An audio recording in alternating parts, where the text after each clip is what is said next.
Welcome back into the Fantasy Sanctuary. We are live for another Best Ball show, and we have Justin Herzig established a run among one of the great Best Ball content that's going out all over the place at the minute. Justin's over there and established a run with Mike Leone and the team putting out just real top tier stuff. It feels like, it's been quite a while back now since you won Best Ball Mania the first time around now, Justin. Like now there's over $35 million in prize money out there.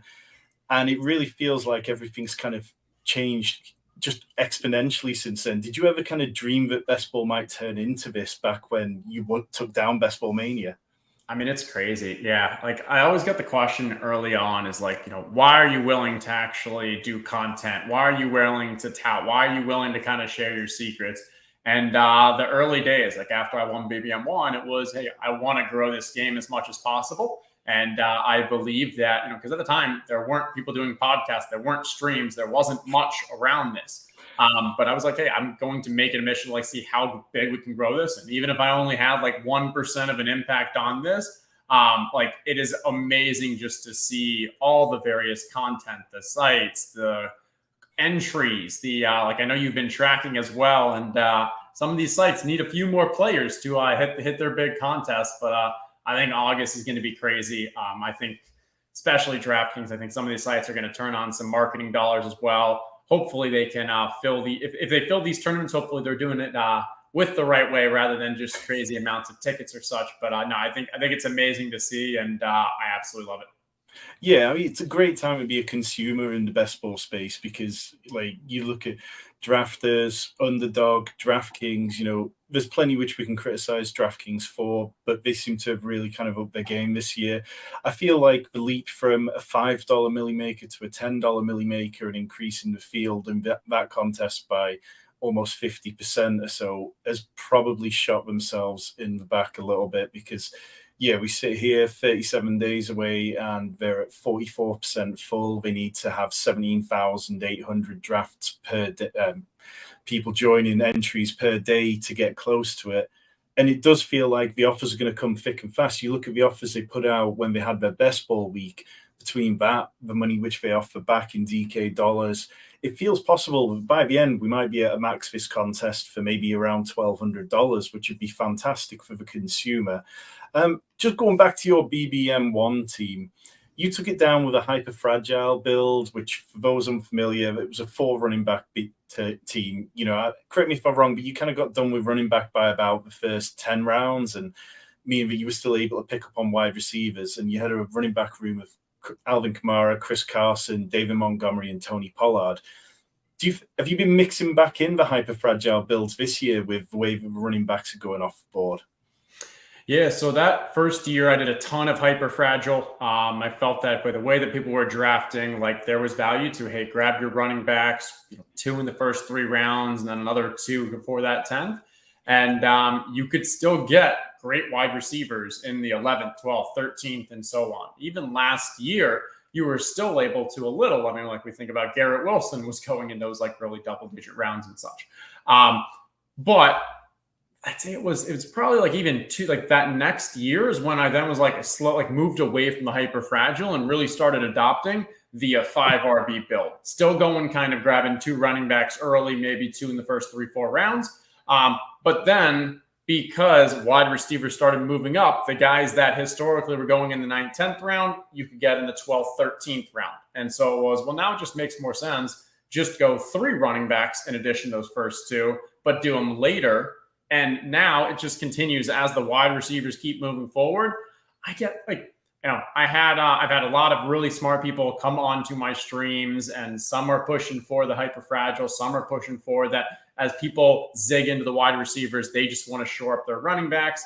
I'm not buying it as much. I'd say like 5% of my drafts are hyper fragile, but for the most part, it just makes more sense. If I've got like 2 running backs kind of early, let me go 3 and wait a little, because there's still great running backs that are being drafted in the 14th, 15th, 16th round that have substantial upside. And you kind of lock yourselves out of that area if you're going only 4 running backs. Yeah. And I think something that sometimes feels lost when we kind of look back at that team and the other teams that have taken down stuff, you had a tight end pairing. I think it was Travis Kelce and Rob Gronkowski, which is about as elite as it could get. And Pat Kerrane talked this offseason about how like elite tight ends have been able to supercharge a variety of builds. Even last year on Underdog, Robust RB, a tactic which wildly failed and had like a 12% advance rate. When you threw in an elite tight end to that, it jumped from 12% to 20% advance rate. So do you think that, if you are going with those kind of 2 running back builds, are you still looking to try and get exposure to the Travis Kelce's, the Mark Andrews at the top, or you go tearing down to where you can find George Kittle and Kyle Pitts and Dallas Goedert? Yeah, I think this year is just really interesting from a tight end perspective. I was putting in the in our ETR Slack channel earlier today, just kind of thoughts on the tight end position. But I mean, so you have Kelce at 6 overall, entering each 34 season, going 6 picks before he was last year, and he's got to just hit elite potential to pay off that. And that said, I've still got some Kelce. You then have tight ends that actually have elite upside that are falling into the 7th round. This is the mainly the Kyle Pitts. You're seeing Kittle fall to the 6th, maybe even 7th round area. Then you have rookie tight ends that we have year-over-year trends showing that you should not be investing in rookie tight ends. They take a while to develop, but camp reports around Laporta, around Musgrave, they're fantastic. And then not to mention you obviously like the Kincaid, and what role is he going to play in that offense? So maybe the rookie tight ends buck the trend there. And then you have a ton of tight ends that are going in the round 18 that are viable starters and are not that much difference from a broad projection to the guys that are going in the 11th and 12th round. So I think there are lots of ways to go this year. I would say I'm primarily going late tight end, grabbing kind of 3, just because I think there's too much value in the rounds and the rest of the positions just aren't that good in that late area. Maybe in the last couple of weeks of drafting that changes as we have more confidence in who the wide receivers that are going to be running in 3 wide receiver sets, or who the number 2 running backs are. Maybe that's when I'm I'll pay up because I want those 17th round, 18th round running backs and wide receivers. So that's my primary one. I'm also, though, willing to kind of grab Kelce, Mark Andrews, TJ Hawkinson I like a lot as they fit in. Yeah, that makes a lot of sense. If you're here in the chat, appreciate you being here. Shout out to everyone there. We are going to jump into a DraftKings draft in a few minutes. Shout out to Michael, Rich, a lot of regulars seeing as well as anybody here checking us out for the first time. If you haven't been to the Fantasy Sanctuary before, we do Dynasty, we do Best Ball, we do Redraft, and we're doing DFS during the season. Hit the subscribe button, hit the like buttons. We've got loads more great stuff coming before the season comes. With sort of 37 days left until kickoff, you were just sort of saying before we jumped on that you felt like you still had quite a lot of drafts to do. Is there anywhere in particular that you've left the late drafting? Have you been hitting one site particularly heavy with an eye to then move over to another site for this last period, or just kind of spread it all out?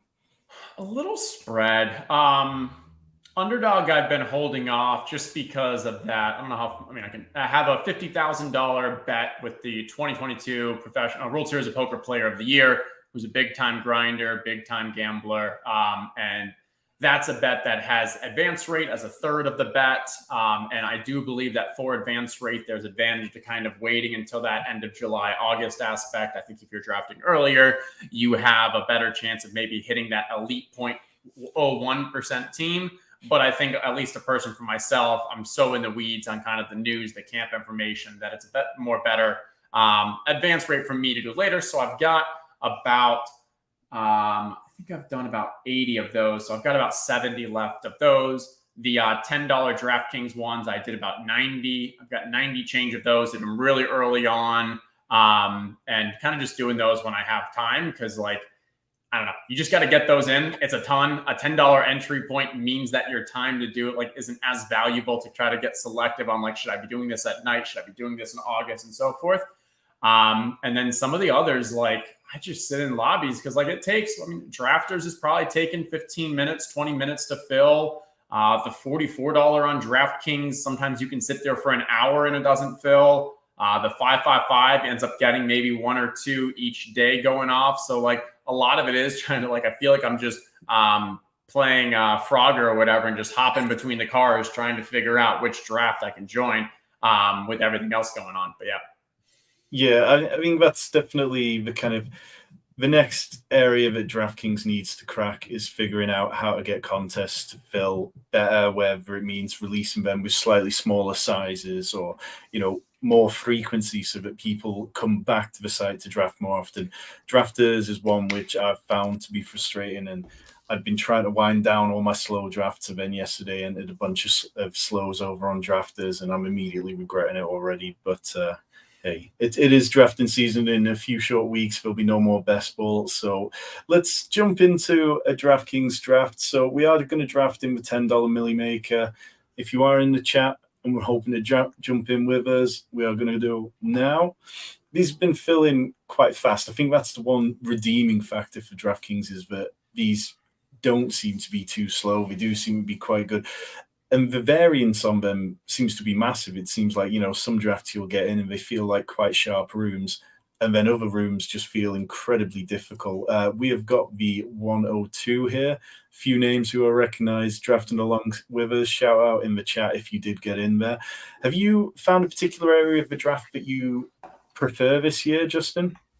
Yeah, it's really kind of changed as over the past few weeks and such. So I believe that Justin Jefferson is substantially ahead of the other players in that area. So I will say, number one, when you're at 1 or 12, you also can guarantee yourself stacks, not have to worry about drafting in hopes that the stack comes back to you. So that always has a leg up. But at the beginning of the year, I loved 1 because you could go Justin Jefferson, and then you could also grab 2 high-quality running backs.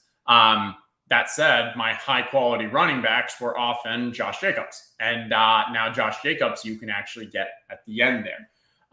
So I would still say 1 is my favorite. After that, in the current draft atmosphere, I kind of like something like the 6th spot, 7th spot, because you can still get, and I think there's a tier break, before you get to Stephon Diggs. So I enjoy Austin Eckler there. You can get a Waddle at the comeback there, or Garrett Wilson. And then in the 3rd, you're now getting that falling value. Maybe you get Jonathan Taylor at pick 30 or something. I don't hate Josh Jacobs at 30. I like Mark Andrews. I like Lamar. So that feels like a decent one right now. It ebbs and flows throughout. But I would say in general, I enjoy the top of the draft. For DK, pick 12, pick 11 are also fantastic, because if you can start with any of those 2 wide receivers at the end, I think that sets you up well from a draft perspective. Yeah, so we are about 5 seconds away from the draft starting. With the 2nd pick, obviously, if Justin Jefferson falls to us, that feels like a bit of a layup. But I have Jamar Chase, McCaffrey, and Cooper Kupp. Do you have anybody you'd like to kick the draft off with? Yeah, I'd go Jamar Chase. It's a little bit of, if you're not taking Jamar Chase at 2 or 1, then you're not going to get any of him. So I want to make sure I get that. And I do think from the 2 spot, if you wanted to still end up with some strong early running backs, you still have some decent choices at pick 21 and 24. Pick 23 and 26. So starting off with Chase, who's still an elite wide receiver. I like it. Yeah. So, and Bollich in the chat saying 17% Kupp. Yeah, I took a pretty hefty stance on Kupp this year. I feel like there's a very real chance that he could end up as the wide receiver 1 overall this year. The Rams defense looks to be awful. I think that on offense, they could be surprisingly better than, they could surprise people. And for me, it's because I've not been taking a huge amount of McCaffrey, because I like the value of the running backs falling later. I do think that I'll aim to at least stay at above 5% by the time the draft's closed. But yeah, I'd say Kupp's probably my biggest stance that I'm taking. Is probably the one that could hurt me the most. But we'll see how that plays out. How do you feel about the Rams, Justin? Am I crazy for this? I don't know about crazy. So I've still got McCaffrey ahead, because I think, and we're starting to see it play out a little. If you were to go back last year and look at the guys who were being drafted at the beginning of the 3rd round from a running back perspective, I think it was James Conner. I think it was Javonte Williams. It was guys that we felt pretty confident about at the time, but there's just a lot of risk with running backs. And even the ones that I thought Josh Jacobs was such a value. From a pure projection, I've got him actually middle of the 2nd round. And now he's falling to me at the beginning of the 3rd. I'm eating that up nonstop, but now we have the holdout risk. And like, there's just a ton there. So like McCaffrey, I think, is one of the few that like still differentiates himself, both from an upside as well as just a mean projection standpoint. So I do like that. I will agree with you on DK. I've got Cup ahead of Tyreek. On underdog, I would go Tyreek ahead of Cooper Kupp. I think the Rams offense is going to struggle a bit this year, but I do believe from a passing game, like Cooper Kupp could have a ridiculous 30+% target share, and it wouldn't shock anyone. It's interesting when all the reports about the wide receivers for the Rams right now are all about like who's going to be the third wide receiver, and you've got all these names being thrown out. When in reality, what those tweets are just saying is like it's Cooper Kupp show. Yeah, definitely. I mean, I sprinkle a little bit of Tyler Higbee and a couple of arrests occasionally, but definitely not too aggressively. So this tournament, it is a 1,400-person final, which is by far the largest, I think, of anything that's run. Is that really affecting how you're kind of looking? Are you looking for lots of Week 17 correlation or just letting it fall to you? Yeah, no, tons of Week 17 correlation, tons of stacking, trying to find ways to get unique. With the underdog, you have to go 1 out of 16, 1 out of 16 in those 15 and 16. Here, I think it's just 1 out of 12, 1 out of 12 for 15 and 16. It's still not easy, but it's a little more of like manageable and allows you to kind of, all right, so it's easier to advance in 15 and 16.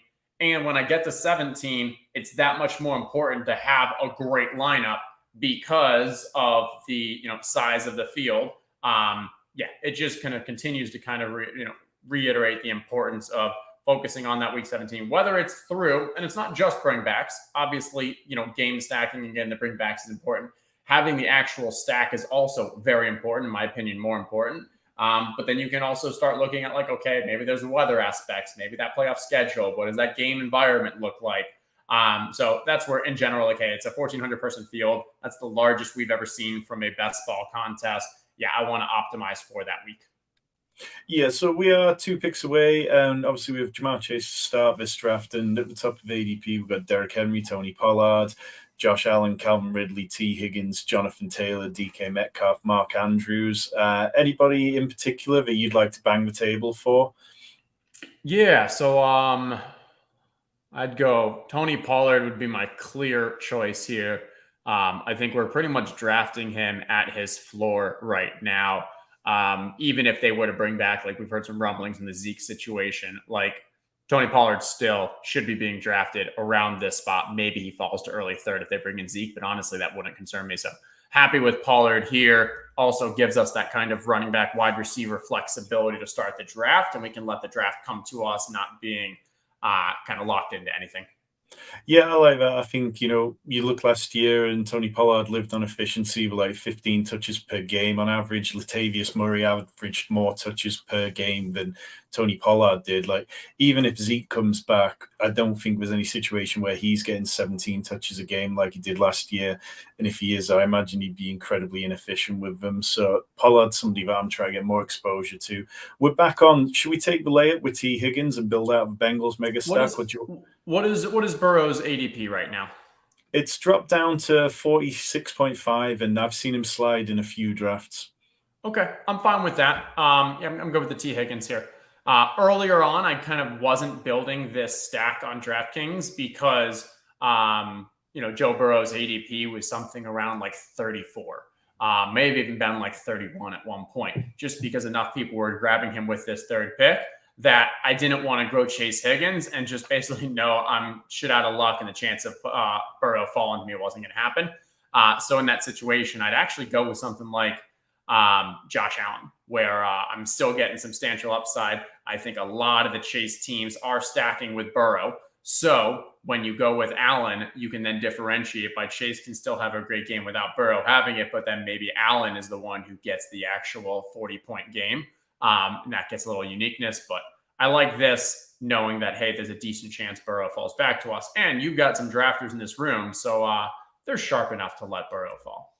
Yeah, definitely. We got Phil at the 8th spot, who started off with A.J. Brown and Jalen Hurts. interested to see how he follows that one up. Brian in the chat says, I'm almost always going wide receiver or running back in the first 3 rounds. Should I be worried being sub 3% on the top 3 elite quarterbacks? I think it's a great question, because working out how you want to approach these top 3 quarterbacks, I mean, Josh Allen goes as the 4th quarterback in this one, but it is a tricky question to deal with, because particularly over here, it just seems routine that Mahomes goes with Kelsey. AJ Brown doesn't always go with Jalen Hurts, but probably about 50% of the time it feels like that. It only feels like Josh Allen's really slipped out of that auto stack with Diggs at the minute. How have you been approaching them, Justin? Yeah, so I just checked my ownership. I've got 2% Mahomes, 3% Hurts, 7% Allen. And for me, I am virtually never drafting a QB in the 2nd round with the current format. And it's honestly shocking to me that QBs go earlier on DraftKings than they do on Underdog, because QBs have, so a couple of reasons why is, one is when you look at the proportion of how many points QBs score compared to the rest of your lineup, it's a lower percentage of the points compared to Underdog. So that already kind of devalues it a bit. Then you look at, okay, you have PPR. That devalues it a bit compared to half PPR, because the other positions are more important. And from a bonus structure, you can get 300 passing yards with guys like Kirk Cousins, with guys like Matthew Stafford, who are put later on. And so there's less of those elite guys who are getting it so much on the ground, have less differentiation from the ones later on. So I still want those quarterbacks. And you can tell Josh Allen, I've been getting a decent amount of kind of in the early 3rd, and I'm happy with that. But I'm not willing to kind of reach and grab any of them in the 2nd round. Yeah, it feels like the opportunity cost is just too high. And I know that's something that you kind of talked about last year with Justin Herbert, and how he possibly was getting overdrafted, and then lo and behold, it hit a point where he was being drafted ahead of Patrick Mahomes, which in hindsight feels pretty crazy. And then Patrick Mahomes went out and had 10 games of 300 passing yards, which on DraftKings is absolute money. We are 2 picks away with Jamar Chase, T. Higgins, and Tony Pollard. The team on the corner does have Lamar Jackson, so I don't feel like if Joe Burrow makes it past these next couple, we could probably push him into our 5th round pick. But we have DeAndre Hopkins, Mike Williams, TJ Hawkinson, Aaron Jones, Kenneth Walker. I think we could kind of go wherever we want with this pick. Is there anyone in particular do you feel the need to add someone like Aaron Jones, Kenneth Walker, or are you still interested in the wide receivers? I'd probably go wide receiver here. I do like Joe Mixon at this pick in a vacuum, but not with us already investing so much in the Bengals offense. Week 17, it's highly unlikely Chase, Higgins, Mixon, like that's just too much capital early on. So if I was to go of these, I'd probably go Mike Williams. I do agree with you that not only Lamar being there is unlikely they grab Burrow, but even more so, they went Lamar and Andrews. So you think it's kind of a sharper drafter who's thinking about kind of stacking. It's unlikely they just grab a naked Burrow there. Yeah, I'm in on Mike Williams. I mean, the Chargers, it's just so hard to find a negative for them at the point of the season. The offensive coordinator change feels like it's going to be huge. It feels like they're going to play with pace. And with Justin Herbert not being injured, it feels inevitable that his average depth of target goes from like right at the bottom of the league back, even if it's sort of league average, or if he's throwing bombs, then it's going to be a very good season for him. We are 1 pick away, waiting on Joe Burrow to make it back to us. And Joe Mixon does go on the turn to that drafter who now has a 1-1. Gives you the slightest bit concern that he wants to go with the Burrow Mixon there, but yeah, Brandon Ayuk goes. So let's take just Joe Burrow at 4 picks past ADP, which feels quite nice. Just going back to the chat, Bolich saying, I do agree round 2 is early for QB, but isn't it more about how much QB is scoring versus other QBs rather than other positions? I think it's definitely part of that. But you look at what was going on last season, and there were so many instances where top quarterback performances came from those who were rushing for over 39 yards. I did an article for Underdog on that earlier this year about where these top quarterback performances come from. And if you're still able to get Lamar Jackson, Justin Fields later than that, that's just, for me, they're the quarterbacks that I feel I'd rather take bigger bets on, because the opportunity cost of taking a quarterback high just feels quite tricky for me. Is that aligned to kind of what you think, Justin? Yeah, and I get what Bullock is asking with regards to, like, shouldn't we just compare him to other QBs? But I think what it comes down to is, if you do it by replacement, if you do it over like value over replacement player, you need to know the gaps between the different positions. So when we're comparing the QBs that are available now versus the ones that are available later, yes, you want to know raw points, but you also want to then, understand, okay, what about the running backs that are drafted at this point compared to the running backs that are drafted later on? And when we think about the running backs, the wide receivers, that gap is widened because it's PPR. So the running backs that are actually at the top of the drafts that are catching balls too, those now have a larger kind of that differential between the average ones is greater. Wide receivers, same thing. Not only they're scoring touchdowns, yards, which we care about on other sites, but now that full PPR, that gap widens. We then look at QBs. With QBs, the gap really isn't widening. If anything, it widens less, because you're just as likely to have these guys that are later on QBs, the Cousins, the Matthew Stafford, who can throw for 300 yards and get that bonus as well, where they're not getting the exacerbation of the PPR and the bonuses that go for the running backs, the receivers, to the more elite guys. Yeah. So where's your kind of cutoff for 2 quarterback builds this year? Do you have a cutoff, or are you quite fluid with it depending on how the rest of your build goes? Yeah, on DraftKings, I'm pretty fluid.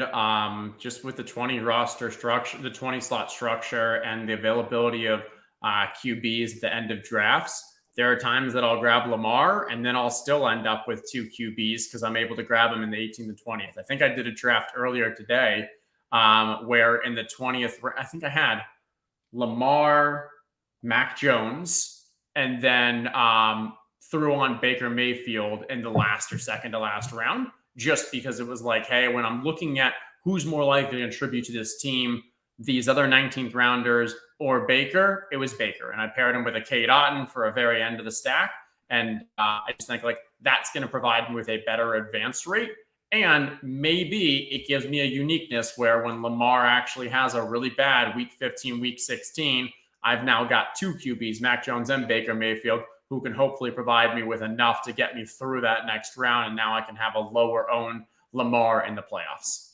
Yeah, it's something I'm trying to mix in more of this year. Last year, I built a lot of 2 quarterback builds, and my 2 highest exposure quarterbacks were Lamar Jackson and Trey Lance. So even though I advanced an above average rate into the playoffs, by the time I got to the playoffs, I was dead on arrival with a lot of teams. So I'm definitely trying to just sprinkle it in, but particularly with those kind of later picks that do feel like good values. We are 3 picks away. We have our stack of Joe Burrow, Jamar Chase, T. Higgins, and then Tony Pollard and Mike Williams. And then at the top of ADP, Tyler Lockett, Marquise Brown, Miles Sanders, DeAndre Swift, Jackson Smith and Jigba, Mike Evans, James Conner, Kyle Pitts. This scenario where I've been kind of living in the wide receivers and tight ends, is about the same for you, Justin, or do you feel like the running backs are good values? No, I think this is probably the scariest time to be drafting one of these running backs. Very much like the wide receivers. Marquise Brown is a smash from me at pick 71. JSN just went before that too. Love him as well. I am this is like, okay, so we have 4 wide receivers. We may even draft another wide receiver with the next one and have 5. I'm perfectly fine having a ton of early wide receivers on DraftKings. And I also like, I'm looking and thinking through, if we wanted to do like a Kyle Pitts, I wouldn't hate that either. Because now that we have 5 very strong wide receivers, or 4. What do we have? 4 wide receivers? Yeah, we've got 4 wide receivers. Yeah, Chase Higgins, Mike Williams, and Marquise Brown. So yeah, Mike Evans. My lean here. Mike Evans, Kyle Pitts. I'd probably go either of those. I'll go with Kyle Pitts. I feel like, I'll bang the table for him. I do feel like, quite often these dynasty prospects that get built up. Like Trevor Lawrence was the same. Everybody talked him up, and then he had a season which was perfectly excusable, and then he was just dragged and forgotten about. And Kyle Pitts, I mean, he was injured and dealing with Marcus Mariota throwing him the ball. There's not been a ton of positive stuff coming out of Falcons camp about Desmond Ridder, but I feel like it probably doesn't matter too much, so I'm okay with it. In terms of like wide receiver, what you were talking about there, what I kind of dug into the finals data not so long ago and found that basically I think it was 60% of the teams in the final last year, which was like a 980 person final, had 5 wide receivers by the time that they left round 9. And that kind of feels like the minimum for me. There were even teams that were robust RB builds that, as long as they still got to 5 wide receivers before round 10, they advanced. I mean, they made up 7% of the total finals, which feels like there are more ways to build on here, possibly even underdog. Do you agree with that? Or do you feel Yeah. like. One thing I would note around that analysis that I think is a little more advantageous or helpful for this year is rather than looking at it by what round they were drafted in, it's probably better to look at 5 in the first, however many wide receivers, because we're seeing wide receivers go earlier and earlier this year. So what would have been round 10 last year, round 9 last year, is actually looking like round 7 or 8 this year. And so obviously for each person that cutoff is different. But for me, on DraftKings, if I can get 5 before we get to the end of the Cortland Sutton, Michael Thomas range, that's where I feel pretty good. And it obviously matters and it's different for each year. But like for me personally, that's where I would love to have 5 by then. Yeah, definitely. I mean, I think you could watch pretty much any best ball stream lately, and you'll hear people talking about the kind of wide receiver wasteland when you get to Juju Smith-Schuster and Alan Lazard. But this has been a fairly normal-ish looking draft. Nothing too crazy has happened so far. No teams with 3 quarterbacks. We've got a couple of running back heavy builds where they've taken advantage, from the 9 spot where there's Bijan, Jonathan Taylor, Brees Hall, and then taking J.K. Dobbins as their 4th running back, which feels nice. There's plenty of upside there. And then at the 11 spot, we've got Crackback, who's got Saquon Barkley, Josh Jacobs, Najee Harris, and Damian Pierce. Again, it wouldn't take much to get closing line value on Josh Jacobs, or possibly even Damian Pierce could climb a little bit maybe. So I don't hate those builds. I've been trying to mix in a little bit of them myself, but at heart, I think I'll always be a wide receiver heavy drafter. It must be that minus EV or those difficulty on the stream drafts, because it is very rare you're in a $10 draft, and it's not until round 8 that we get a team with 2 QBs and still no one with 2 tight ends. It feels like a very just kind of straightforward, sharp-ish draft, I'd say. Yeah, you touched on some of the crackbuck having now 5 running backs in the first 8 is really is noteworthy. And then that pick 4 as well, going heavy wide receiver. We'll see how that plays out.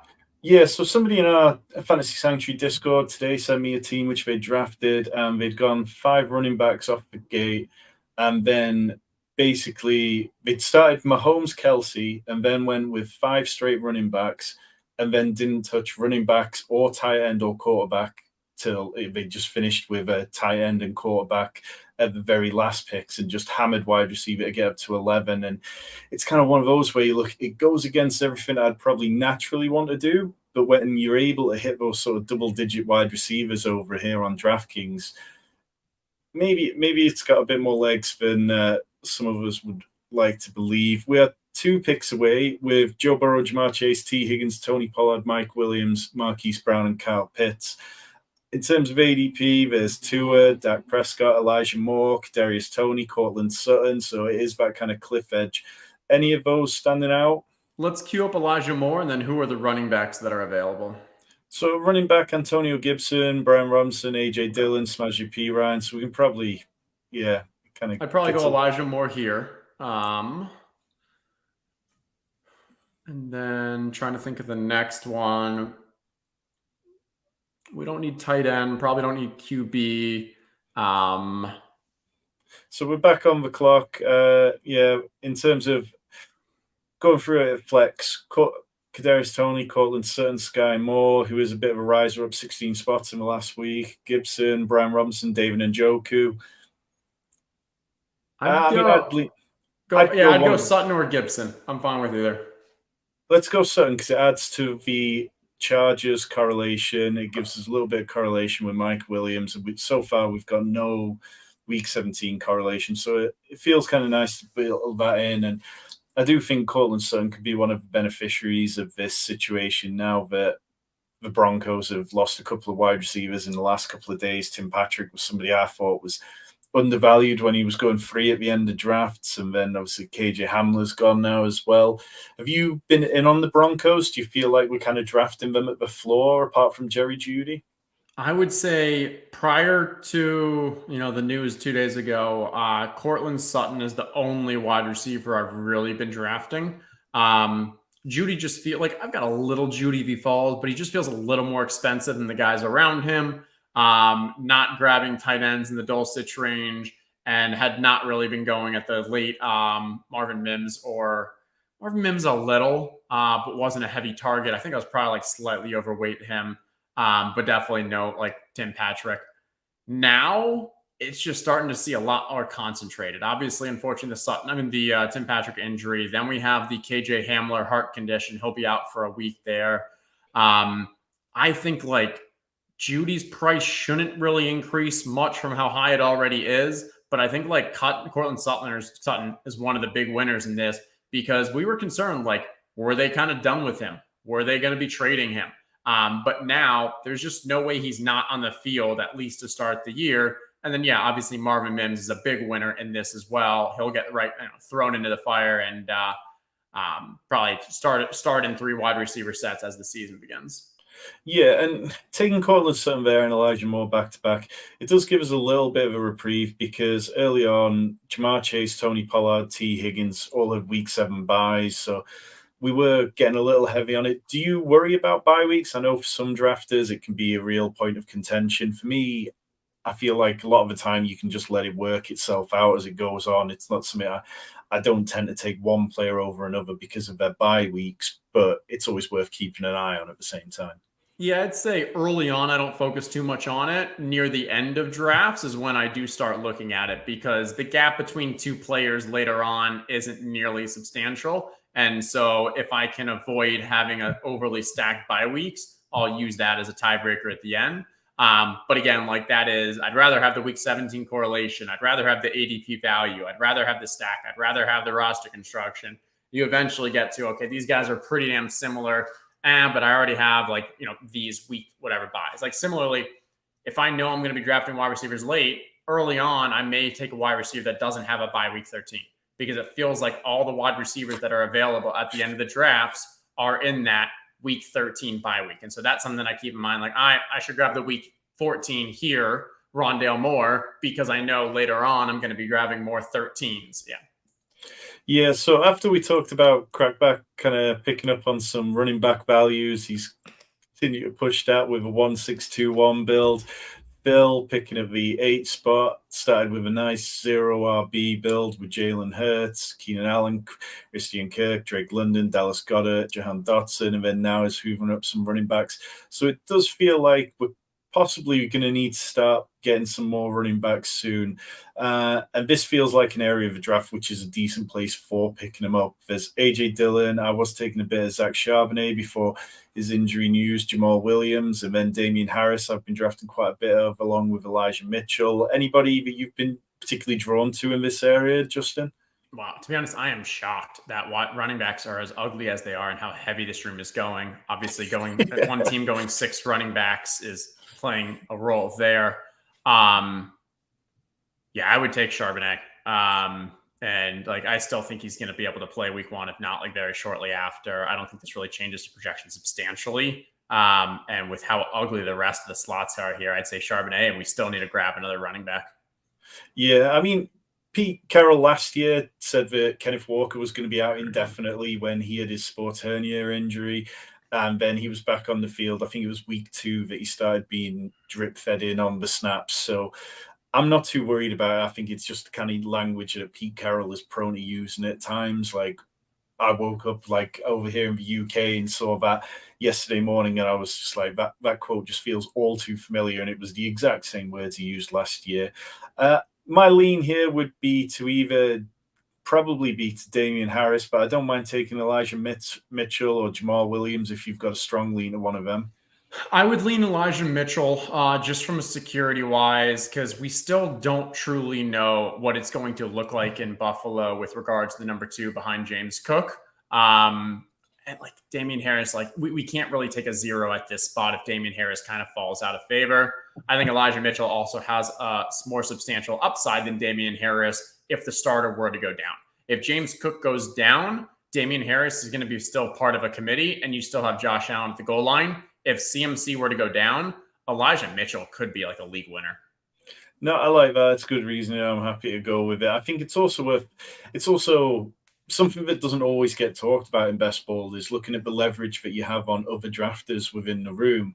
And if CMC goes down and Elijah Mitchell suddenly becomes a monster, then that's one team that we definitely will have a leg up on. And that's a fairly nice team with McCaffrey, Derrick Henry, Calvin Ridley, TJ Hawkinson, Aaron Jones, JSN, Mike Evans, Dak Prescott, Kadarius Toney, Zay Jones, and Jared Goff, perhaps. And in that same light, from a more macro perspective, it's actually more advantageous to get leverage on the elite players that are being drafted right next to you, because with CMC being 3 worse slot 2, a lot of the guys that we are drafted are going to be on teams that also have CMC just because of the way ADP lines up. So if CMC were to go down and Elijah Mitchell goes up, not only do we now have this super team for this pod, but also as we're advancing further on, the players that we have are going to be a bit more unique because a lot of those same players were on the CMC teams that are not advancing into the playoffs. Yeah, and we definitely spoke too soon in terms of saying that this room was feeling normal. We now have a 4-quarterback team with Trevor Lawrence, Deshaun Watson, Tua, and Russ Wilson hoovering up them. So, but I think that's okay. You know, the way we've built this, for taking Joe Burrow, we can look to make this a 2-quarterback build. It possibly makes it a little tougher to maybe look at somebody like Kyler Murray as our QB2, because you're going to want to make sure you've got somebody on the field for week 1, I guess, in case Joe Burrow is limited slightly. But I don't know. Have you been taking much Kyler Murray? I do like Kyler, especially because I like Marquise as well. And I think they fit pretty well together. It's always difficult with Kyler, though, because it seems like people are willing to reach for Kyler completely unstacked just randomly. And so there are times that, like, I'll have Kyler, I'll have Rondale, and then after I draft Rondale, before he comes back to me, he's gone. So it makes it a little challenging. But I think, like, with our team, Burrow, Kyler, and then also a 18th, 19th round Tannehill, Jimmy, Mac, whoever, fits pretty well for what we're trying to do. And there's some late stack options as well that we could get with that third QB. We will want to keep, I do agree, when I see someone that has 4 QBs like this, I do want to keep an eye and try to avoid just completely getting lost in the dust with my late QBs. But yeah, there's Kyler. See, Kyler went right there at 12-1. To a team with Daniel Jones and Justin Fields on. So, yeah, I mean, that team, Jones and Fields, both have week 13 buys. So I can feel a little bit of understanding why somebody's chasing down a quarterback, but there's no need to reach on Kyler there when there will be other options if you're really talking about a 1-week sort of play. I mean, the Cardinals have an incredibly difficult end to the season as it is, so I'm not sure that it's going to be the most fruitful stretch for them. We are a few picks away, and yeah, so we have a 1-3-6-1 build. Let's get back to the draft board. Jamar Chase, Tony Pollard, T. Higgins, Mike Williams, Joe Burrow, Marquise Brown, Kyle Pitts, Elijah Moore, Cortland Sutton, Zach Charbonnet, Elijah Mitchell. With 3 running backs, it feels like we've kind of given ourselves enough breathing room that we can address a different position if we want to. Tight ends starting to come off the board now, but with Kyle Pitts, it doesn't really feel like that much of a worry. We are 1 pick away, and it's kind of Tyler Higbee, Tank Bigsby, Cole Kmet, Adam Thielen, Michael Gallup, Matthew Stafford's there. We could possibly look at trying to take a Higbee, Matthew Stafford stack if you wanted. Or at quarterback, as we go further down, was Jordan Love, Brock Purdy, Kenny Pickett. So I think we have Tank Bigsby still available. I'd say put him in the queue right now. The way that I kind of look at this team is that we have spent a lot of capital at wide receiver. We have 6 great wide receivers. I don't feel the need to go there. We have an elite upside guy in Kyle Pitts, and there's always such value at tight end later on that I don't think we need to go there. So when I look at this spot in the draft, I'm like, our running backs are still weak. We want to be looking at that if there's someone that we see. And then QB, we don't have any immediate stack options right now. So it's just if there's falling value at QB, we can snag it. But I also don't feel the need because, hey, we've got Joe Burrow on a double stack team that like we're making a bet that's going to work out. Yeah. So if Tyler Algier makes it around the corner, is he somebody you're interested in? I don't mind him. He's not somebody I've taken a lot of, but I feel like there's a very real scenario where he could end up with a lot of touches this year. Yeah, I would take him because I think, again, from a contingency upside, if Bijan goes down, he's an absolute beast. But then also, I think the way that Atlanta kind of has wonkiness with their offense, it wouldn't shock me if they just continue to use him and, even with Bijan, and Bijan doesn't get the full workhorse role. Yeah, agreed. Not someone that I'm like, hey, I really want to have him, but I do think he is a little tier. I would have included Mostert as well. I think I really like Raheem as well. But those two are kind of a tier above the next running back, so I'm happy to grab them. So when you end up in these rooms where things tend to go a little bit sideways, is there anything in particular that you're looking to do? Do you embrace fragility in those, knowing that these are teams which could be quite dead because of the way they're building? Do you want to lean into fragility, or do you just feel like occasionally you have to accept what the room's given you and just take some reaches to secure your own roster? Yeah, I mean, I think of it as, okay, there's a lot of QBs going, meaning there's probably some value at other positions that are falling, and making sure that if I can find value that aligns with where I am in my draft, I think that makes sense. And then it's just making sure that you don't get left out at a certain point. Because, yeah, Stafford, Purdy just went right there in early 13th. So we may not be able to just wait for ADP value, and maybe, but we can keep an eye on those QBs and make sure that we get one or get 2 late ones. So because you sort of multi-platform between Underdog, Drafters, and DraftKings, is there anything in particular you find yourself really having to adjust for when you come back to DraftKings?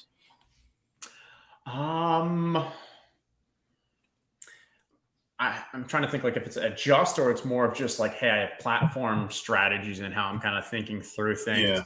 Yeah. Because also I do a lot of the 5-5-5 on DraftKings, and then I've done a lot of the $10, and those are very different rooms. The way that you need to kind of adapt for those. So wide receivers in the $10 ones often fall to their ADP, and you can get Rashad Bateman at pick 104, 108, whatever he's at. And every 5-5-5, Rashad Bateman is going in the early 90s, if not late 80s, because people are just more attuned to hey, this is where they should be going, and I'm going to draft accordingly. So for me, it's probably more of just thinking about what kind of room I'm in, what kind of draft I'm in, and adjusting there. Same idea in the 5-5-5s. Almost everyone is grabbing 3 tight ends, and occasionally people are grabbing 4 tight ends. In these $10 ones, you never see anyone going 4 tight end, and you see a lot of people going 2 tight end.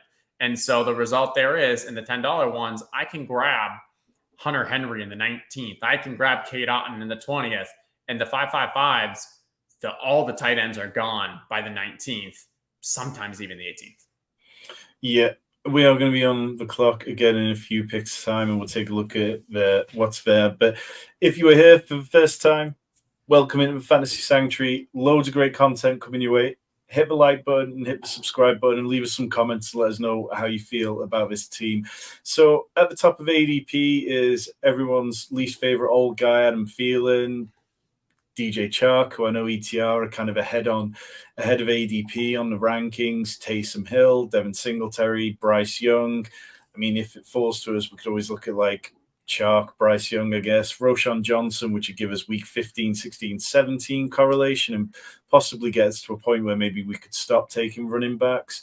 Kendre Miller, who I've been taking quite a bit of and eased off just ever so slightly. Kenny Gainwell, it's a nice range of running backs. And then down the likes of Curtis Samuel and then Rashid Shaheed, who's been picking up rave reviews. And then, more quarterbacks in the way of CJ Stroud. Any particular lean? Do you want to take another running back, or do you feel like we could, if the Panthers stack makes it, which it doesn't, well. Do you feel like we need to sort out the quarterback position here? I don't hate grabbing a quarterback. I do like Roshan Johnson for this team a lot because we have two Falcons. We have Tyler Algier and Kyle Pitts. And Roshan Johnson is someone who I expect to, if he's doing well, it'll be in week 17. And if we get to that end, we could definitely see him going on that type of late run. So he's someone who I would definitely think is like, okay, this is someone I want to target. The person before us already has Cousins and Lamar, so I'm not concerned about them stealing a QB from us, but maybe in that 15th round, we take a look at QB. And hey, there goes Bryce Young. I was going to say you could still do Bryce Young and Hayden Hurst or something, but yeah. Yeah, it's swiftly turning in one of those rooms.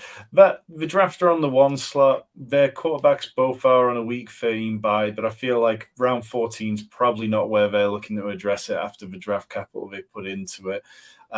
In terms of quarterback, CJ Stroud, Sam Howell, Jimmy G is stackable with Michael Mayer. Mac Jones is obviously stackable with Hunter Henry, Mike Gesicki, Tyquan Thornton. Should we take Roshan Johnson and push the quarterback to the next pick? Yeah, let's do that. Let's grab Roshan. Again, we do not want CJ Stroud. We could go Stroud and grab a third QB that doesn't have bye week 7, but probably not, ideal lock ourselves. Jimmy, we also can grab Michael Mayer and Hunter Renfrow as well. So that's not a bad one. Las Vegas playing Indy. We don't have any Indy. Back on the clock. It's not looking overly pretty. I mean, we could take. Should we push quarterback further? I feel like I'm scared to push quarterback with the way the room is. Well, what do we got elsewhere? We got 10 seconds. So if you. Kenny Gainwell, we've got Rashid Shaheed, Richie James. Oh, should we take Jimmy? Let's grab Jimmy. Let's just grab Jimmy. We've got it's just an ugly room where we have someone with 4 QBs, a lot with 3. Even the elite QB guys are already going 3. Patrick Mahomes has 3 QBs, Lamar has 3. That team in the middle has 4. Yeah. So Sam Howell did go with Curtis Samuel there to that team to give them a bit of bye week relief on week 13. But the amount of teams that have gone 3, it's just snowballed into a very heavy room. I think, there's 3 teams left with only 1 quarterback. So part of me wanted to push it there because I feel like sometimes, it can go the other way once everyone's got their quarterbacks to ease off. But seeing that 3 teams had only 1, we could have easily been 6 quarterbacks down by the time it came back to us. It'll be interesting to see. I got to imagine those guys are going to be grabbing. We'll see at least 2 or 3 QBs go throughout here, and leaves us with if 3 QBs go, we're talking Baker, we're talking Ritter. Honestly, we may still want to do Ritter, given we have Algier and Pitts. We can consider it. But yeah. Yeah, and so Mike Gesicki goes off the board there. I have seen him drop quite a bit at times. I got him in the 200s this weekend. Seeing what the other teams with 1 quarterback, the team at the 6th spot does push it further. I think they were possibly hoping that after DJ Chark, we might have got Bryce Young to come back. Mac Jones goes to the team at 8, who only had 1 quarterback so far in Jalen Hurts. And then, CJ Stroud goes to another team that only had 1 quarterback. Their quarterback room with Pickett and Stroud. And then Desmond Ridder goes in the 15th round, just ahead of Puka Nacua, which, it's this team who, on the end there, is now taking Puka Nacua and Jalen Hyatt. I wouldn't be surprised if the CJ Stroud grabs a third QB too, because all they have right now is Pickett and Stroud. And if they wait, I'm not sure a third QB comes back to them. Yeah, so in terms of the quarterbacks who are still there, Ryan Tannehill, who hasn't really jumped up that far in drafts. I expected he'd kind of climb slightly higher than he has done, but he's still sitting at 196. I thought he might creep into that sort of 185 area. Baker Mayfield, Trey Lance, and then then it gets really, really ugly. So, I think it's pretty much just got to be. There goes Tannehill. Let's go to the draft board real quick. We also have an auto drafter with pick 180. They've got 3 quarterbacks, so I'm hoping that they're not going to end up with another one. But things could definitely be a little easier on us after everything started so well. Tajay Spears goes off the board there, which feels like quite a nice pick. I've been picking up quite a bit. I feel like he's a player who, again, much like Roshan Johnson, could be coming on strong down the end of the year. And I think we've got a kind of nice mix in our running back room of Tony Pollard, Zach Charbonnet, Elijah Mitchell, Tank Bigsby, Tyler Algier, Roshan Johnson. We've got 3 rookies in there, which feels like plenty of upside along with Tony Pollard. 1 pick away. Obviously, we do have Jimmy G. Michael Mayer goes off the board. And Hunter Renfrow already went, so we can just ignore stacking Jimmy G. And what do we have from I like Rashid. I like Dawson Knox. Oh, Marvin Mims should be an immediate pick for us. Yeah, Marvin Mims has not actually jumped up draft boards yet like I thought he might do. But yeah, Marvin Mims is an absolute steal. We have him at ETR ranked, I think, 135 right now. I've been taking him in like the 160s and just completely forgot about him when we were looking at other craziness earlier, but that's crazy. He fell. Should we lock in Baker Mayfield as our QB3 if he makes it around this corner where the drafter does have 3 QBs already? I think that makes sense. Yeah. And then I think it makes sense. There's late options. I've seen some people suggesting Russell Gage is worth late pick and K. Darton is there. We do get Baker Mayfield. So now we do have a QB room of Joe Burrow, Jimmy G, and Baker Mayfield, which it gives us enough of a security blanket behind Joe Burrow, in my opinion. I feel like it's fine. It's not exactly what I would have set out to do, but in this room, which has kind of got very chaotic, it's okay. In terms of the quarterbacks past this, do you ever look at the likes of Trey Lance, Will Levis, or Colt McCoy, any of them? Nope, not at all. The risk of drafting a quarterback that's not going to be starting is substantial. And I don't even think the upside is really there on majority of those guys. Like even Trey Lance, like honestly, if he's as bad that he's the 3rd QB, like you're not even going to get that much fantasy points from him. Like before we were drafting him with the upside that he's going to be a top 5, like weekly QB. If you told me he's starting right now because of injuries to, Purdy and maybe Darnold, he's going to probably be projected like a top 10, 12 QB, and we have Burrow. So like how much is that really helping us? Yeah. I think we're setting ourselves up for like a 3-7-7-3 build probably. Yeah, that seems kind of what I was looking towards. And on DraftKings, the balanced builds did well there last year. Last year, the most common build in the final was a 3-6-8-3 build.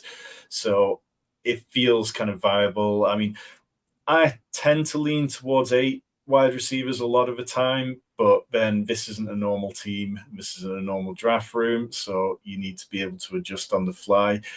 In terms of just going back to the quarterback, I keep scrolling down at times with those because last year, a friend of mine told me that Geno Smith was clearly going to beat out Noah Fant. And at the time I was like, yeah, it could happen, but I'm not sure it's worth it. And then it turned out to be one of those picks that really was a fantastic one. And I think if you can find your way to a QB3, or definitely if you can find your way to a QB2 who hits gold in that area, then it is really good. But I think the chances of it happening are very difficult. And I think it's a little too wish-casty to think that it can happen back-to-back years. And I kind of agree with you. I mean, hey, I've got Trey Lance's jersey just behind me, but the dream's over for Trey Lance now. It's this year I'm trying to draft players who the coaching staff actually seem to like.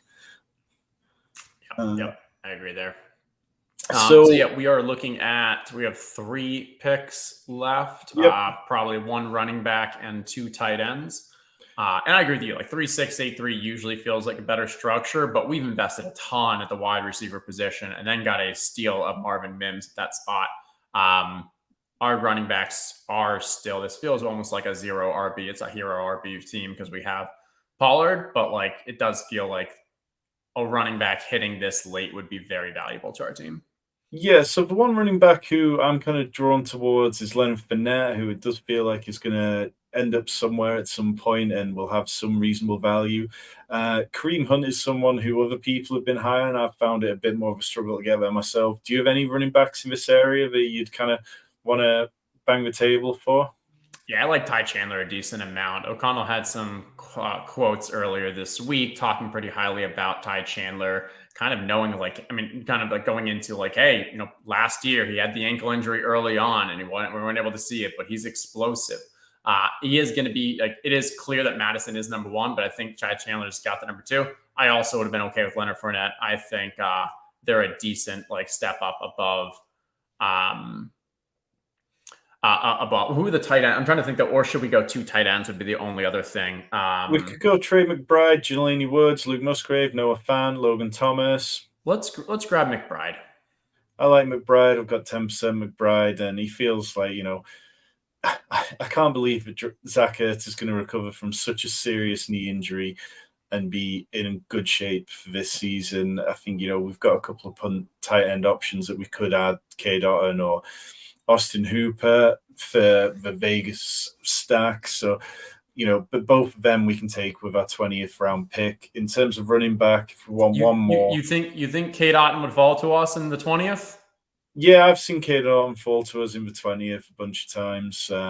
Because my thought here is normally I'd rather grab the tight end because I think like Musgrave is a substantially tier above Hooper. Even fan, like I'd go Musgrave here, and then in the 20th, that's when you can grab one of those running backs who's not being drafted right now. You get the uniqueness aspect there. They have kind of a higher upside for if they actually hit. But yeah, I'm fine with Luke Musgrave. Do you have a particular? Because it feels like that's one of those tight end rooms which there's a lot of ambiguity there. I had Kyle Dvorak of Roto World on a few weeks ago, and we were talking about kind of position groups which could swing heavily one way or another. And there's definitely a hive group of people who are Tucker Kraft fans who seem to really believe that he could be the tight end one there. Do you have a strong inclination towards Musgrave in that room? I think he has the most upside of anyone in that back room, in that room. And I think he most likely ends up the starter. He is running with the ones, but then they're kind of splitting the reps as well in practice. So it's not as much of a sure thing as someone like what we're hearing out of Laporta or even Jake Ferguson, who went just before us with McBride. But I do think that like Musgrave is the one who's going to win, going to be that, the primary tight end. Maybe it takes a little time, but I think he's got the best shot. And, now's the time where there's just a ton of running backs that are not still being drafted in the 20th round here that are starting to kind of show us a little peek into what we could get with all of the holdouts, the injuries and such. Yeah. So Malik Davis is somebody who's gotten a little bit of pop, but I don't think that we need to be looking at him with Tony Pollard already. Zach Evans, kind of interesting. If you scroll down and you definitely get to the names which people aren't drafting a lot of, but towards the top of things, Kenny McIntosh, but we've already got Zach Charbonnet, Zach Moss, who has broken his wrist but could be back in possibly before Jonathan Taylor, Zonovan Knight, who showed out okay last year at points but seems to have fallen out of favor, Latavius Murray, if we wanted to bet against Damian Harris. Amir Abdullah is somebody that I've been sprinkling in against Josh Jacobs. I know that Zamir White is expected to see more of a work, but Amir Abdullah, I feel like he can get the pass catching role there, so I've been adding him. Matt Breida is the obvious running back two behind Saquon Barkley, who is back at practice now, and we don't expect to be in that kind of holdout, but it gives you that kind of handcuff value. Keyshawn Vaughn's been talked up this week as a running back two behind Rachaad White, which, it's a pretty grim running back room. Is there anyone else that you've really been liking? Let's see. And if you go, I'm trying to figure out if you can go to the draft board just to see who are the running backs that were just chosen as well. Pierre Strong, Kareem Hunt, Josh Kelly, Isaiah Spiller, Tyrion Davis-Price, Juice Vaughn.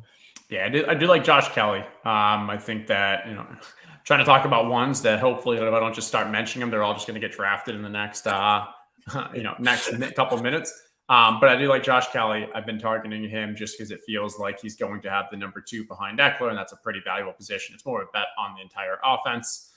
The Malik Davis one I've not been touching much because I think we don't know who that number 2 is going to be. I think it's kind of likely that Zeke ends up signing back there. And if you are right on Malik Davis and you've been drafting him all this time, I don't think you're actually gaining that much value, because even you think if we go into the season, it's like, hey, Malik is probably the number 2. They didn't sign anyone else. Maybe he turns into a 16th rounder or something. And you're not really gaining that much value versus, hey, you could also just wait. And then when we have more confidence that it is him or someone else, you can go there. Of the ones here, so I do like that Keontae Ingram that you referenced there. I think it's just unlikely James Conner is actually healthy the whole year. And even when they've been bad, they were still like, James Conner was still getting massive usage as a rusher, as a pass catcher. And then Evan Hall is the other one that I'd bring up as well as a rookie. Actually has a really strong profile, has like a 4.47 40, so pretty fast guy, and also like I think like 210 pounds, so not that small. I don't think he got any kind of excitement out of the draft because it's, well, he's behind Jonathan Taylor. Why do we care? But now that we know this Jonathan Taylor risk is real, he's the one that, and Zach Moss hurting the wrist, I think he gets a legit chance. So I'd go Ingram or Hall. I'm fine with either. Let's go Hull, because it gives us that Vegas kind of week 17 correlation, which just makes that a little bit more valuable after we got just about nothing out of that stack. So our week 17 correlations end up with Chargers at Denver, Mike Williams, Cortland Sutton, Marvin Mims, Atlanta at Chicago, Tyler Algier, Roshan Johnson, and Kyle Pitts. And then Jimmy G against Evan Hull. So we're going to need a lot of quarterback sneaks from Jimmy G. It's probably not the most perfect room in terms of correlations, but is that about the amount of correlations you're looking for normally, or do you want to see more correlations out of a draft ideally? Yeah, I would say like we should have. I would say we're really lacking in the correlation department. I mean, our core stack, we ended up with no one from Kansas City. Probably a little, hey, when you're streaming, I think it's always difficult to be focusing on the correlation. It's probably the hardest part because you're trying to like kind of, you're not queuing up, you're paying attention, you're all that. But like if we're investing so much in that Cincy offense in this structure, we should have prioritized finding a bring back, at least one, if not two, at some point in the draft. Jerick McKinnon probably could have been a decent pick. Jerick went early. I mean, the running back room just really threw some curveballs with the way that they were being drafted on this side of the board. Really, it made it difficult. And then because of that, we then had to pivot and draft, sort of 4-5 running backs in a row, which took us out of the Rashee Rice, Sky Moore, the Marcus Valdez-Scantling, and stuff like that. Sky Moore over Cortland Sutton is what we probably should have done. But I mean, yeah, Cortland Sutton gave us the Chargers correlation, so it's probably, we probably wanted to bank on that one being the Bengals one being a little more fruitful, I guess. But as a team, in terms of it, overall, 3-7-7-3, Jamar Chase, Tony Pollard, T. Higgins, Mike Williams, Joe Burrow, Marquise Brown, Kyle Pitts, Elijah Moore, Cortland Sutton, Zach Charbonnet, Elijah Mitchell, Tank Bigsby, Tyler Algier, Roshan Johnson, Jimmy G, Marvin Mims, Baker Mayfield, Trey McBride, Luke Musgrave, and Evan Hull. There's a lot that I like about this in the first 14 rounds or so, and then it kind of gets a little messy later on as things kind of go a bit difficult. I mean, the team Crackback, who started with 5-6 running backs through round 9, he finished with a 3-7-7-3 like us. Devontae Adams and George Pickens were only wide receivers in the first 12 rounds that they got. And then even then, you're probably going to look for notable contributions from Alec Pierce, Jonathan Mingo, Jaden Reed each week. It's a little tricky. I thought there was definitely a point where I thought it could turn nice. Phil's draft out of 1A with 0 RB build, AJ Brown, Jalen Hurts, Keenan Allen, Christian Kirk, Drake London, Dallas Goedert, Jahan Dotson, Dalvin Cook, Antonio Gibson, Rashad Penny. There's a lot to like on that one. He got the Mac Jones, Tyquan Thornton, Devontae Parker stack late before taking Cade Otton from us. And yeah, there's a few teams that are nice. A team out of a 1 spot. It's tricky when you go with Justin Jefferson and then you end up with Kirk Cousins, because you do have those. If you've added Andrews and Jackson, you end up with those 2 week 13 buys, and then you kind of scramble to find yourself another quarterback. But I think they did okay. It was a nice build. Anything in particular for you for this draft, Justin? Yeah, I mean, overall, I'd say I'd like it a decent amount because I think we have a tremendous amount of upside where we have the double stack Burrow, so we're betting heavily on the Bengals. We've invested a ton in the wide receiver position, which is most important in my mind on DraftKings. And then when I draft someone like Kyle Pitts, I think I love to do exactly what we did, where it's, hey, grab Kyle Pitts and don't spend any more draft capital on the tight end position until the end of the draft. So I'm going to get we're just going to get that floor median points from our volume with having McBride and Musgrave, but we hope that Pitts also gives us spike weeks in the playoffs and throughout. And kind of similar with the Burrow aspect too, where it's, hey, Burrow's our core guy. Burrow's giving us the upside.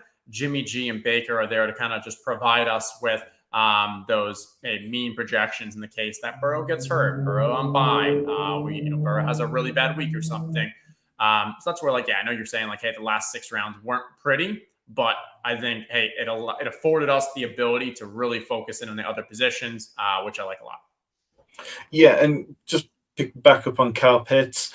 I mean, Kyle Pitts for us can absolutely be a monster. And you look back last year at the tight end position, and we talk about the bonuses on DraftKings. The only tight end to have a 100-yard bonus last year who was drafted outside the top 100 was Evan Ingram. It is the elite players. It is the players who get pushed up the draft boards who do get those bonuses over there because they do have that upside. And I'm very much fine with putting a lot of our stock into him. So, yeah, before we get out of it, Justin, do you want to tell people what you've got going on over at Establish a Run? I know you're a busy man. Yeah, no. So at ATR, I've got 2 streams each week where we'll be doing Underdog, Best Ball Mania drafts, have some great guests coming up. And then also I'm trying to do one DraftKings draft on Thursdays as well. You can just pay attention to my Twitter as well. And then over at Own the Moment, we're just continuing to kind of innovate around fantasy sports. And hey, people in the UK can play those as well. So we invented a new way to play best ball that is pack-based, and you can kind of do it within like 3 minutes. So rather than doing a full draft, you open a pack and you choose based off that. It's a cool kind of team position group rather than individual players too. Makes it a bit more kind of casual, social. And if you go to my Twitter on my pinned tweet, I have a kind of free entry for anyone who who watches these or is a follower on Twitter. So feel free, go to the pinned tweet, follow that link. And if you want to kind of play a new way to play best ball, I've enjoyed it. And a lot of people have really enjoyed kind of just a different splash of things. And it doesn't take the hour, 45 minutes to do a draft, which I think is nice. Yeah, cool. Well, thanks so much for coming on.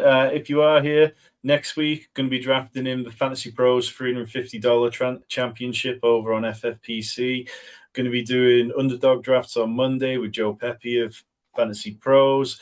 Going to keep rolling with DraftKings drafts. Got loads more content coming down soon. Really appreciate everyone taking the time to check us out tonight. We'll be back soon.